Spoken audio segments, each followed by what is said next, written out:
Argentina മത്സരത്തിനായി Kaloor stadium GCDA വിട്ടു നൽകിയത് വ്യക്തമായ കരാറില്ലാതെ കായിക മന്ത്രി നൽകിയ കത്തിന്റെ അടിസ്ഥാനത്തിലാണ് സ്റ്റേഡിയം സർക്കാർ ഏജൻസിയായ സ്പോർട്സ് കേരള ഫൗണ്ടേഷന് വിട്ടു നൽകിയത്. കസേരകളും ഫ്ലഡ് ലൈറ്റുകളും അടക്കം പൊളിച്ചിട്ടിരിക്കുന്ന സ്റ്റേഡിയത്തിൽ സ്പോൺസർ പിന്മാറിയാൽ GCDA പിന്നീട് എന്ത് ചെയ്യുമെന്നതാണ് പ്രധാനപ്പെട്ട ചോദ്യം.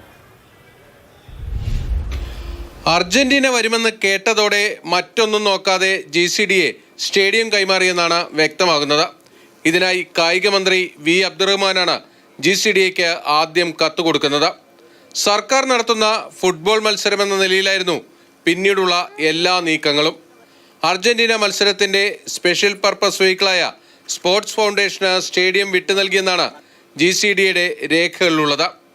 ഫിഫ നിലവാരത്തിലേക്ക് സ്റ്റേഡിയം മാറ്റാനുള്ള ചുമതലയാണ് SKF ഏറ്റെടുത്തത്. സ്റ്റേഡിയം നവംബർ 30 വരെയാണ് മത്സരത്തിന് നൽകിയെന്നാണ് GCDAയുടെ വിശദീകരണം. സർക്കാർ നിർദ്ദേശപ്രകാരം സ്റ്റേഡിയം വിട്ടു നൽകാനുള്ള തീരുമാനത്തെ കരാറായി കണക്കാക്കണമെന്ന വിചിത്രവാദമാണ് GCDAയ്ക്കുള്ളത്. നവംബറിൽ എന്തായാലും മത്സരമില്ല. ഭാവി എന്തായിരിക്കും കൊച്ചി സ്റ്റേഡിയത്തിൻ്റെത്? ഡിസംബറിൽ ISL മത്സരങ്ങൾ വരാനിരിക്കുന്നു. കൊച്ചി സ്റ്റേഡിയം ISLന് വിട്ടുകിട്ടുമോ?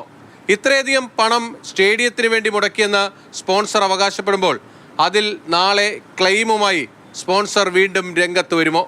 ഉത്തരം കിട്ടാത്ത നിരവധി ചോദ്യങ്ങളാണ് കലൂർ സ്റ്റേഡിയവുമായി ബന്ധപ്പെട്ട കാര്യത്തിൽ ഇനിയും ശേഷിക്കുന്നത്. ഇതിനിടെ കളി പൊളിഞ്ഞതിനെക്കുറിച്ചുള്ള ചോദ്യങ്ങൾ കായിക മന്ത്രിയെ പ്രകോപിപ്പിച്ചു.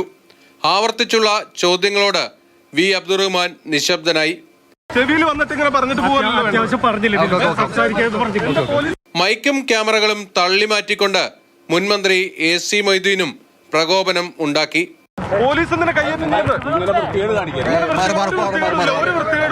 GCDAയിൽ നിന്ന് സ്റ്റേഡിയം വാങ്ങി സ്പോൺസർക്ക് ഇഷ്ടം പോലെ നിർമ്മാണ പ്രവൃത്തികൾക്ക് അവസരം കൊടുക്കുകയാണ് സർക്കാർ ഏജൻസിയായ സ്പോർട്സ് ഫൗണ്ടേഷൻ ചെയ്തത്.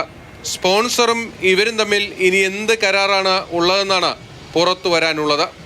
ബിനിൽ, മാതൃഭൂമി ന്യൂസ്, കൊച്ചി.